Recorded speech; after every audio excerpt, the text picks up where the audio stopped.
Well, it's a good evening from wherever you're watching us from. Don't be surprised, this is the 9 p.m. weekend edition. So whenever you don't see me in a suit, just know weekend imefika. On to our top stories tonight.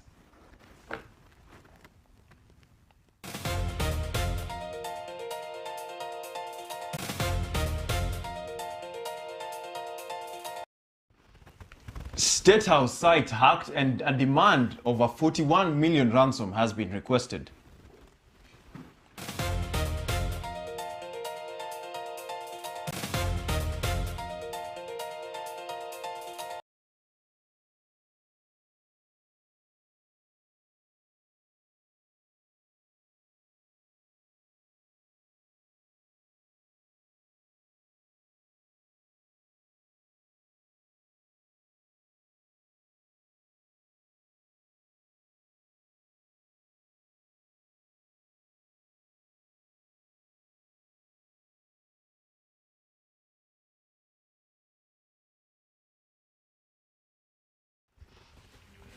Former Radio Africa journalist dies in a road accident.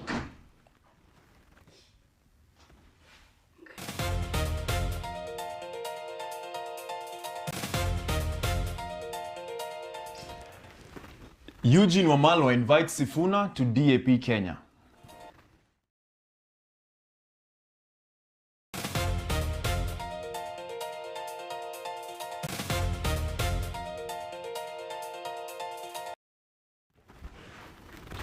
Well, you can join in the coverage live through our social media platforms at OrbitTV Kenya, #The Weekend 9 p.m. Wrap, or you can reach out to me on my social media platforms at Jesse Tosh.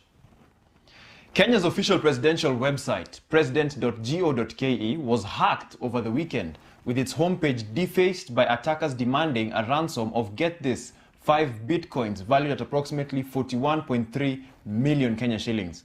The homepage was replaced with messages targeting President William Ruto alongside a cryptocurrency wallet address. The defaced page threatened to leak unspecified information about the president if payment was not made by 6 p.m. on Saturday, with the message reading in part that it was the third such warning before the attackers would leak everything they had. The State House confirmed it was aware of the breach, saying its ICT team was working to restore the site and investigate how the attackers gained access. Officials later said no sensitive data was found to have been compromised, though authorities have not disclosed the identity of those behind the attack or whether the intrusion extended beyond the homepage into back-end government systems.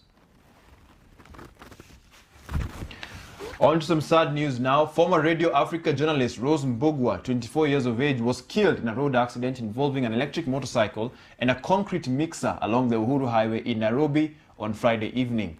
According to police, the accident occurred at around 5:30 p.m. near the University Way roundabout, involving a 4-ton concrete mixer and an Uber electric motorcycle, both traveling from the Westlands direction towards the city center. Preliminary investigations indicate the motorcycle rider hit the pavement, lost control and crashed into the left side of the concrete mixer. The impact threw Mbugua, who was riding as a pillion passenger, off the motorcycle. She was at the time not wearing a helmet and sustained severe head injuries and was pronounced dead at the scene. Police said she was not wearing a helmet, and at the time of the crash, officers documented the scene before her body was moved to Nairobi City Mortuary for a post-mortem examination. On to some law news. The Law Society of Kenya has announced a nationwide boycott of court services scheduled for Wednesday, July 22nd, as lawyers seek to press for reforms in the administration of justice. The boycott is set to protest what it describes as the persistent failures in the administration of justice and to push for institutional reforms. LSK President Charles Kanjama said the boycott will require members to refrain from participating in all court hearings and court applications on that day. Speaking in Machakos after an engagement with the leaders of the Southeast Branch Machakos chapter, Kanjama clarified that the boycott will not affect the filing of new cases. He added that court mentions and applications involving interim orders will only proceed for the purpose of securing fresh hearing dates or extend existing interim orders where necessary. Police in Kiambu County have arrested a narcotic suspect during a joint security operation by officers from Kibichoi Police Station and National Government Administration officers at Dhuita Shopping Center. 200 rolls of bang were recovered from the suspect before searching his residence, where they found 120 liters of chang'aa hidden inside a poultry house. Officers also recovered 3.4 kilograms of suspected cannabis and assorted items believed to have been used in preparing and packaging illicit drugs. Reports indicate that the suspect remains in police custody as investigations continue ahead of his arraignment in court. On to some politics now. DAP Kenya party leader Eugene Wamalwa has invited Nairobi Senator Edwin Sifuna to join his party following Sifuna's removal as ODM Secretary General and his ouster from Senate leadership. Speaking during a burial ceremony in Kitale on Saturday, Wamalwa said Sifuna had been sidelined with ODM and assured him of a warm welcome to DAP Kenya. He suggested Sifuna's political fortunes change after Raila Odinga stepped back from active party affairs. Nairobi Senator Edwin Sifuna was removed as the Deputy Senator Minority Whip on Thursday, July 16, 2026. Moreover, Wamalwa also called on the government to guarantee security for all Kenyans and ensure political activities are conducted peacefully. On to some international news now. Ukrainian drone strikes on 2 warehouses belonging to Russia's largest online retailer, Wildberries, killed at least 8 people and injured more than 60 others overnight in what officials describe as among the deadliest such attacks inside Russia in over 2 years. 7 night shift workers were killed and around 25 injured when drones struck a Wildberries logistics center in Kotsvik in Russia's Tambov region. A separate strike on another Wildberries warehouse in Elektrostal near Moscow killed 1 person and injured dozens more. Tambov Governor Evgeny Paveshov said 28 drones have been intercepted before reaching their targets, adding that casualties could have been far higher had the interception failed. Ukrainian President Volodymyr Zelensky said Kyiv had struck the 2 facilities because they were being used to supply components for Russian drone production and navigation equipment. A separate drone strike also sparked a fire at an oil depot in Noginsk near Moscow, prompting the evacuation of a nearby maternity hospital. Wildberries co-founder and CEO Tatiana Kim described it as a terrible night for the company, offering condolences to the victims' families. Well, let's take a short commercial break and don't go far because the next story is going to be quite interesting. See you soon.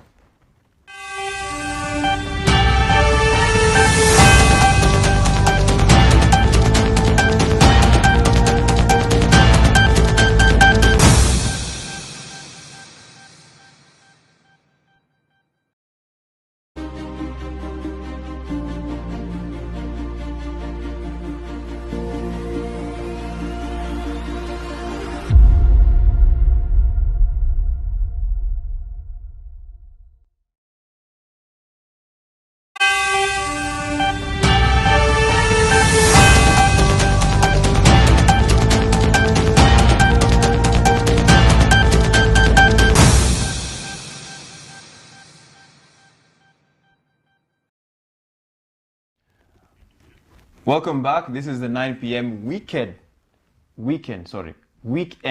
edition with me, Jesse Gitonga. Now, on to some interesting news. The US President Donald Trump joked that the United States should host another World Cup without Mexico and Canada, while praising this year's tournament as one like no other during a FIFA reception at Trump Tower in New York, alongside FIFA President Gianni Infantino. Trump told the gathering that the US should be chosen again to host the tournament, saying this time we will leave Canada and Mexico out, and suggesting FIFA should pick somebody else for the pair next time to take some of the tension out of the process. He also laughed as he recounted Infantino's suggestion to a future joint World Cup between the United States and China, joking that players would enjoy the nice short flight between matches. The 2026 tournament, the largest World Cup in history, with 48 competing teams, has drawn record crowds across stadiums in the US, Canada, and Mexico. Speaking at the reception, Infantino said the tournament had shown the world that there are more things bringing people together than dividing them. Trump also referenced his earlier phone call to Infantino requesting a review of a red card issued to US striker Folarin Balogun, a suspension FIFA later overturned in an unusual move that drew global criticism, thanking the FIFA president for what he called another great decision. Well, we have arrived at our destination. Hope you enjoyed the flight. I have been your one and only Captain Jesse Gitonga. Captain Jesse Gitonga, sorry, the script director. Thank you for tuning in. Have a good night. Oh, and don't forget, I know, and Argentina and Spain, may God be with you guys.